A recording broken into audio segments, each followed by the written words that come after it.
El teléfono vibró en el bolsillo de mi pijama exactamente a las 2 de la madrugada. No era él. Era solo el recordatorio del despertador que había programado para medir la fiebre de Javier. Mi esposo estaba ardiendo a mi lado, ajeno a todo, murmurando incoherencias a causa de la temperatura, mientras yo, su esposa de 9 años, la cuidadora oficial de nuestra vida meticulosamente ordenada, solo podía pensar en la llamada que no llegaba. Cada vibración fantasma en mi pierna era una pequeña descarga eléctrica que me recordaba que, mientras cuidaba al hombre con el que había construido una vida, mi corazón estaba esperando fugarse con otro. La culpa era un sabor metálico en la boca, tan real como el olor a enfermedad en la habitación. ¿Estás familiarizado con este sentimiento de estar presente solo en cuerpo? Si esta historia resuena contigo, suscríbete al canal y déjame saber desde dónde me estás viendo. Continuemos. Nuestra casa se había vuelto silenciosa en los últimos años. Javier y yo éramos un equipo funcional, pagábamos las cuentas a tiempo, dividíamos las tareas domésticas con una eficiencia casi corporativa y nunca olvidábamos sacar la basura los martes. Pero la conexión, esa validación emocional que te hace sentir visto, se había evaporado gradualmente. Había sido reemplazada por una cortesía exhausta, por preguntas logísticas sobre la compra del supermercado o el mantenimiento del coche. Ya no nos mirábamos como amantes, ni siquiera como amigos íntimos. Éramos gerentes de una pequeña empresa familiar llamada Matrimonio, y ambos sentíamos el desgaste de la rutina, aunque fingíamos que la estabilidad era suficiente. Yo, con 39 años, sentía que mi identidad se había disuelto en el ácido de la previsibilidad. Como diseñadora gráfica freelancer, pasaba horas frente a la pantalla creando mundos para otros, mientras el mío se encogía. Me sentía invisible dentro de mi propia casa. La falta de admiración por parte de Javier, su forma de dar por sentada mi presencia, había cultivado en mí una carencia crónica. Lo peor era la culpa. Tenía una vida estable, un esposo bueno y trabajador, una casa cómoda. ¿Qué derecho tenía a sentirme infeliz? ¿Qué derecho tenía a desear una ruptura? Algo que me sacudiera y me hiciera recordar quién era yo antes de convertirme en la mitad de nosotros. Hace 3 semanas, la ruptura llegó en forma de notificación. Marcos, un colega de la facultad con el que había perdido contacto hacía una década, ahora viviendo en el extranjero. Lo que comenzó como un inocente «¿Cómo te ha ido?» en redes sociales, escaló con una velocidad alarmante. Pasamos de la nostalgia casual a flirteos intensos, a confesiones nocturnas. Marcos era la antítesis de mi vida actual. Representaba el riesgo, la novedad, la validación externa que yo anhelaba desesperadamente. Él me veía como la mujer que fui, no como la administradora del hogar en la que me había convertido. Me hacía sentir viva de nuevo, peligrosa. Y entonces, el universo decidió jugar una broma cruel. Esta noche, la noche en que Marcos había prometido llamarme para discutir algo serio, insinuando una propuesta para que fuera a visitarlo, fue la noche en que Javier colapsó. No fue un simple resfriado, fue una fiebre repentina y violenta, con escalofríos que sacudían la cama. De repente, el hombre predecible y algo aburrido del que planeaba escapar emocionalmente, se convirtió en un ser vulnerable que dependía completamente de mí. La disonancia entre mi deseo de fuga y la cruda realidad de mi responsabilidad me partió en dos. Javier, en sus momentos de lucidez entre los picos de fiebre, buscaba mi mano. «Sofía, ¿qué haría yo sin ti, amor?», murmuraba con los ojos vidriosos. Cada palabra de gratitud era una puñalada en mi conciencia. Él interpretaba mi presencia física, mis gestos de cuidado, como una prueba irrefutable de nuestro amor sólido e inquebrantable. No tenía idea de que, mientras le ponía un paño frío en la frente, mi mente estaba a miles de kilómetros de distancia, ensayando conversaciones con Marcos, imaginando aeropuertos y camas de hotel. Su dependencia física aumentaba mi sensación de trampa, y la ternura que sentía por su vulnerabilidad se mezclaba con el resentimiento por su inoportunidad. El ritual de cuidado se volvió automático. Medir la temperatura, 39 grados y medio. Administrar el antitérmico. Preparar compresas de agua fría. Mis manos se movían con la eficiencia de una enfermera experimentada, pero mi alma estaba ausente. Cada vez que me inclinaba sobre él, sentía el calor que emanaba de su piel y me preguntaba cómo podía ser tan fría por dentro.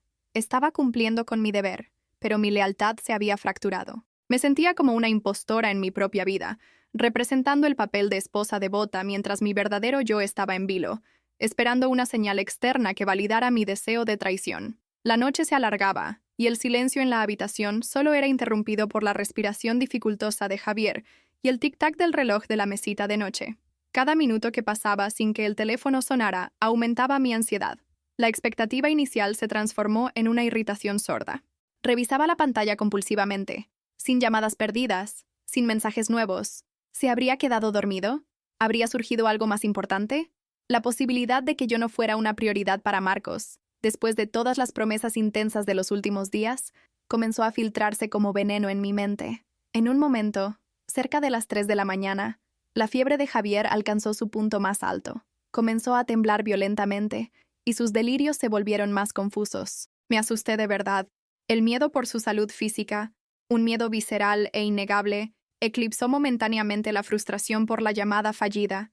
Tuve que sostenerlo, hablarle con calma para anclarlo a la realidad, mientras luchaba contra el pánico de que esto fuera algo más grave que una simple infección viral. En ese instante, la fragilidad de la vida real se impuso sobre la fantasía digital, y me sentí pequeña y egoísta. Me senté en el borde de la cama, exhausta, observando su rostro pálido. La adrenalina de la espera por Marcos se había disipado, reemplazada por un vacío angustiante. Comencé a analizar la situación con una frialdad que me sorprendió.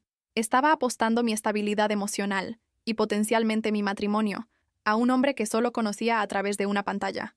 Un hombre que me ofrecía palabras bonitas a cambio de nada tangible. Me di cuenta de que la adrenalina de la espera, la sensación de ser deseada por alguien nuevo, era más adictiva que el propio Marcos. Javier se quejó en sueños y buscó mi mano de nuevo. Esta vez, la apreté con más fuerza. La culpa no era solo por la fantasía, era por la frialdad con la que había tratado su vulnerabilidad real. Mientras él luchaba contra una infección real, yo estaba enfadada porque mi distracción se retrasaba. Me pregunté en qué momento me había convertido en alguien capaz de resentir la necesidad de mi pareja, porque interfería con una promesa vacía. La imagen que tenía de mí misma, la de la víctima de un matrimonio aburrido, comenzó a desmoronarse. La ironía de la situación era palpable. Javier, en su estado febril, me veía como su salvadora, su pilar, y yo, en mi fuero interno, estaba dispuesta a dinamitar ese pilar por la emoción de lo desconocido. La validación que buscaba en Marcos era superficial, basada en recuerdos idealizados de la universidad y en la conveniencia de la distancia. La validación que Javier me daba, aunque rutinaria y carente de pasión, estaba basada en 9 años de construcción conjunta, en la seguridad de saber que, a pesar de todo, éramos un refugio el uno para el otro en momentos de crisis real. Empecé a sentir una profunda vergüenza, no por desear más de mi vida, sino por la forma en que elegí buscarlo. Había permitido que la insatisfacción me convirtiera en una versión de mí misma que no reconocía, calculadora, distante y desleal en el momento de mayor necesidad de mi compañero. La espera por Marcos ya no era emocionante, era patética. Me di cuenta de que había estado usando su interés como un espejo para maquillar mis propias inseguridades, sin considerar las consecuencias reales de mis actos. Hacia el amanecer, la fiebre de Javier finalmente comenzó a ceder. Su respiración se volvió más profunda y regular. El color volvió lentamente a su rostro. El alivio fue inmenso, una ola que me limpió de la tensión de la noche. Me recosté en el sillón junto a la cama, permitiéndome cerrar los ojos solo por unos minutos, agotada física y emocionalmente.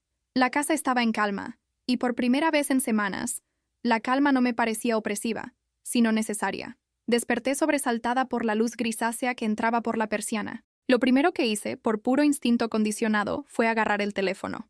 No había ninguna llamada perdida de Marcos. Sin embargo, había un mensaje de texto, enviado a las 4:30 de la madrugada, horas después de lo prometido. Mi corazón dio un vuelco, pero no de emoción, sino de premonición. Abrí el mensaje y leí las palabras que cambiarían el curso de mi decisión. Perdona, Sophie. Anoche salí con unos amigos y se me complicó. Olvidé por completo llamarte. Hablamos otro día. Besos. La trivialidad de la excusa me golpeó como una bofetada. Olvidé. Esa palabra, tan casual, tan carente de importancia, contrastaba brutalmente con la gravedad de la noche que acababa de pasar. Toda la intensidad, toda la urgencia que yo había proyectado en esa llamada, toda la fantasía de un futuro alternativo, se disolvió frente a la realidad de que para él, yo era una opción secundaria, algo que se podía posponer por una salida con amigos. ¿Te está gustando esta historia? Deja un like y suscríbete al canal. Ahora continuamos con el vídeo. Miré a Javier, que dormía profundamente, vulnerable y real. Su presencia física, el peso de su enfermedad, la historia compartida que nos unía, todo adquirió una solidez repentina frente a la fragilidad de mi escape virtual. Me di cuenta de que había basado mi necesidad de fuga en una construcción imaginaria, mientras descuidaba la complejidad y el peso de mi compromiso real. La adrenalina de sentirme deseada por otro se evaporó, dejando un residuo amargo de autoconciencia. Borré el mensaje de Marcos. Luego, sin dudarlo, bloqueé su número. No sentí alivio ni tristeza, solo una sensación de cierre necesario. Fue un gesto silencioso de limpieza, de eliminar el ruido que me impedía escuchar lo que realmente importaba. No era una reconciliación con mi matrimonio en ese instante, sino una reconciliación conmigo misma, con la realidad que había intentado evitar. La fantasía había perdido todo su poder en el momento en que se demostró ser exactamente eso, una fantasía. Más tarde esa mañana preparé un caldo de pollo. El aroma llenó la cocina, un olor a cuidado doméstico que siempre me había parecido una atadura, pero que ahora se sentía como un ancla. Cuando Javier despertó, visiblemente mejor aunque agotado, me senté a su lado, le di el caldo y por primera vez en meses, estuve completamente presente. No hubo confesión verbal de lo que había sucedido en mi mente durante la noche. Las palabras no eran necesarias para lo que había cambiado en mí. Mi toque ya no era mecánico. Cuando le acomodé la almohada, lo hice con intención. Él pareció notarlo, porque me miró de una forma diferente, con menos dependencia febril y más conexión genuina. En lugar de refugiarme en el celular mientras él comía, apagué la pantalla y la dejé boca abajo sobre la mesita de noche. El silencio entre nosotros ya no era vacío. Estaba cargado de posibilidades no dichas, de una fragilidad compartida que nos obligaba a mirarnos de nuevo. Rompí el hielo hablando de algo real, no de Marcos, sino de nosotros.